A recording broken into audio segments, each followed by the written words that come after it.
మన ప్రభువును రక్షకుడైన యేసుక్రీస్తు నామంలో అనుదిన దైవ కృపా కార్యక్రమం ద్వారా ఈ దినం దేవుని మాటలు వింటున్న దేవుని బిడ్డలైన మీ అందరికీ ప్రత్యేకమైన శుభాలు తెలియజేస్తూ ఉన్నాం. నిశ్చయముగా ఈ మాటలు వింటున్న మిమ్మల్ని నా దేవుడు దీవించునుగాక. ఆమేన్. ఈ భూలోకంలో మనం తినడానికి ఎన్నో ఆహార పదార్థాలు ఉన్నాయి, కానీ వాటిలో బలమైన ఆహార పదార్థాలు కొన్నే ఉంటాయి. వాటిని మనం భుజిస్తేనే మన శరీరానికి బలం కలుగుతుంది. మరి ఈ భూలోక సంబంధమైన ఆ బలమైన ఆహారం కొరకు మనం ఎంతో ప్రయాసపడి ఆ ఆహార పదార్థాలను భుజిస్తూ ఉంటాం. మన శరీరానికి బలం చేకూర్చుకోవాలని ఎంతో ప్రయాసపడుతూ ఉంటాం. మరి దేవుని బిడ్డగా నడిపించబడుతున్న నీవు నీ ఆత్మకు ఒక శ్రేష్టమైన బలమైన ఆహారాన్ని అందించాలని ఎప్పుడైనా నువ్వు ఆశపడ్డావా?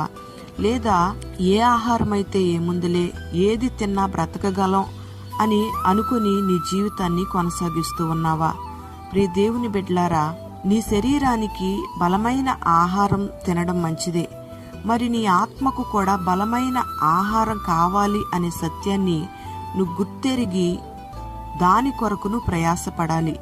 మరి నీ ఆత్మకు బలమైన ఆహారం, ఒక మంచి శ్రేష్టమైన ఆహారం ఎక్కడ దొరుకుతుంది అని మనం ఆలోచన చేస్తే ఆదికాండము 49వ అధ్యాయం 20వ వాక్యంలో ఆషేరు నొద్ద శ్రేష్టమైన ఆహారము కలదు అని వ్రాయబడి ఉంది. ప్రియ దేవుని బిడ్డలారా, శ్రేష్టమైన ఆహారాన్నే దేవుని బిడలమైన మనమందరము కూడా భుజించాలి. ఈ బలమైన ఆహారం ఎక్కడ దొరుకుతుంది అంటే దేవుని మందిరములో సమర్పణ కలిగిన దైవ సేవకుల నోట నుంచి వచ్చే దేవుని మాటలే దేవుడు నీకిచ్చే శ్రేష్టమైన ఆహారం అని మనం గమనించాలి.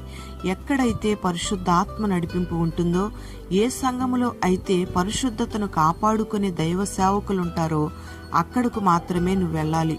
ఆ చోట అందించే శ్రేష్టమైన బలమైన చక్కటి ఉపదేశాన్ని మాత్రమే నువ్వు పొందుకోవాలి. ఆ వాక్యాహారాన్ని మాత్రమే నువ్వు భుజించాలి. అక్కడే నీకు శ్రేష్టమైన ఆహారం, బలమైన ఆహారం దొరుకుతుంది. ఆ ఆహారం ఆత్మీయతలో నిన్ను బలపరిచి నిన్ను స్థిరపరుస్తుంది. ఆత్మ సంబంధమైన ఫలములు నీవు ఫలించేటట్లుగా చేసి క్షయమైపోయే నీ శరీరాన్ని అక్షయతను ధరించుకునేటట్లుగా నిన్ను నడిపిస్తుంది. దేవుని బిడ్డలారా, కీర్తనల గ్రంథంలో రాయబడిన రీతిగా అతి శ్రేష్టమైన గోధుమలను అనుగ్రహించి నేను వారిని పోషించదును, కొండ తేనెతో నేను వారిని తృప్తిపరచుదును అని పరిశుద్ధ గ్రంథంలో రాయబడిన రీతిగా దేవుడు తన ప్రజలైన ఇశ్రాయేలీయులకు శ్రేష్టమైన ఆహారాన్ని అందించాడు. ఆ పరలోకపు మన్నాను భుజించిన ఆ ఇశ్రాయేలు ప్రజలు బలం పొందుకొని వాగ్దాన దేశం వైపు సాగిపోతూ వచ్చారు. Praise the lord. ప్రియ దేవుని బిడ్డలారా, ఈ దినాన నీవు కూడా శ్రేష్టమైన ఓ బలమైన ఆత్మ సంబంధమైన వాక్యాహారాన్ని నువ్వు భుజిస్తే నువ్వు బలం పొందుకొని ఆత్మీయంగా స్థిరపరచబడి వాగ్దాన దేశం వైపు నువ్వు సాగిపోగలుగుతావు. అంతేకాకుండా మరణాపేక్షతో ఉన్న ఏలియా దేవుడిచ్చిన బలమైన ఆహారాన్ని భుజించడం వల్ల మరణాపేక్షను విడిచిపెట్టాడు. ఆ భోజనపు బలము చేత 40 రాత్రింబగళ్ళు ప్రయాణము చేసి దేవుని యొక్క పర్వతానికి చేరుకున్నాడు. అక్కడ తాను చేయవలసిన కార్యాలను గూర్చి దేవుని ద్వారా తెలుసుకుంటూ వచ్చాడు. ప్రియమైన దేవుని బిడ్డలారా, నీవు కూడా దేవుడిచ్చిన బలమైన ఆత్మ సంబంధమైన చక్కటి ఆహారాన్ని, జీవాహారాన్ని నువ్వు భుజించినట్లయితే నీకున్న మరణ భయం అంతా కూడా తొలగించబడుతుంది. అంతేకాకుండా దేవునితో ఒక మంచి సహవాసం నీకు ఏర్పడుతుంది. ఈ భూలోకంలో నువ్వు ఏ రీతిగా నడుచుకోవాలో, దేవుని యొక్క చిత్తం నువ్వు ఏ రీతిగా చేయాలో నీకు చక్కటి ఆలోచనను, జ్ఞానాన్ని, ఒక నడిపింపును దేవుడు నీకు అనుగ్రహించి నిన్ను నడిపిస్తాడు. నువ్వు చేయవలసిన కార్యాలను నీకు బోధించి దేవుడు నిన్ను సజావుగా నడిపిస్తాడు. ప్రియ దేవుని బిడ్డలారా, దేవుని యొక్క సంఘం పవిత్రమైన చేతులెత్తి ఆరాధన చేసే సంఘంగా ఉండాలి. మరి నువ్వు ఆరాధిస్తున్న సంఘం ఎలా ఉంది? ఆత్మ సంబంధమైన ఆరాధన జరిగే స్థలంగా ఉందా? నువ్వు ఆత్మ సంబంధమైన ఆరాధన జరిగే స్థలంలో ఉన్నావా? నీకు బలమైన ఆహారం అందించబడుతుందా? మరి అట్టి ఆహారాన్ని నువ్వు భుజిస్తేనే నీ ప్రాణాత్మ దేహాలకు నెమ్మది కలుగుతుంది. నీ మనస్సుకు సుఖం దొరుకుతుంది.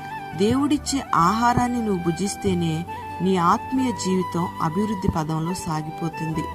ప్రియ దేవుని బిడ్డలారా, ఈ మాటలు వింటున్న నీవు భూలోకంలో ఉన్న బలమైన ఆహార పదార్థాలను తినాలి అని ఎంత ప్రయాసపడుతున్నావో అంతకంటే ఎక్కువగా నీ ఆత్మ నరకానికి వెళ్లకుండా నీ ఆత్మ యుగయుగాలు దేవునితో నివసించే ఆ పరలోక రాజ్యములోకి నువ్వు ప్రవేశించగలుగునట్లుగా ఈ భూలోకంలోనే నీ ఆత్మకు బలమైన వాక్యాహారాన్ని నువ్వు సిద్ధపరచుకోవడానికి నువ్వు బహుగా ప్రయాసపడాలి. అటువంటి సంఘములోనే ఆత్మ సంబంధమైన జీవాహారం అందించబడుతున్న సంఘములోనే నువ్వు స్థిరపరచబడి నడిపించబడాలి. మరి అట్టి కృప నా దేవుడు నీకు అనుగ్రహించి నిన్ను జీవాహారంతో తృప్తిపరిచి బలమైన వాక్యోపదేశంతో నిన్ను కట్టునుగాక. ఆమేన్. పరిశుద్ధుడమైన తండ్రి, ప్రేమ కలిగిన దేవానికి స్తోత్రం చెల్లిస్తూ ఉన్నాం. దేవుని బిడ్డలమైన మేమందరము కూడా శ్రేష్టమైన బలమైన ఆహారాన్ని భుజించాలని మీరు సెలవిస్తూ ఉన్నారు. ఆ రీతిగా ఈ మాటలు విన్నని బిడ్డలందరూ కూడా ఆత్మ సంబంధమైన సంఘములో నిలిచి ఆత్మ సంబంధమైన జీవాహారాన్ని భుజిస్తూ శ్రేష్టమైన బలమైన ఆహారాన్ని తిని తృప్తిపరచబడినట్లుగా మీరు కార్యం జరిగించమని వేడుకుంటూ ఉన్నాం. ఈ మాటలు వినని బిడ్డలందరికీ అట్టి కృపను మీరు దయచేయండి. పరలోకము నుంచి పంపబడిన చక్కటి బలమైన ఆహారాన్ని నీ బిడ్డలకు మీరు దయచేయండి.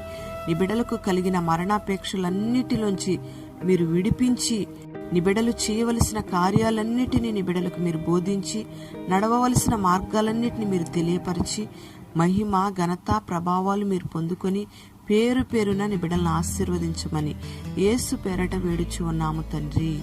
ఆమేన్.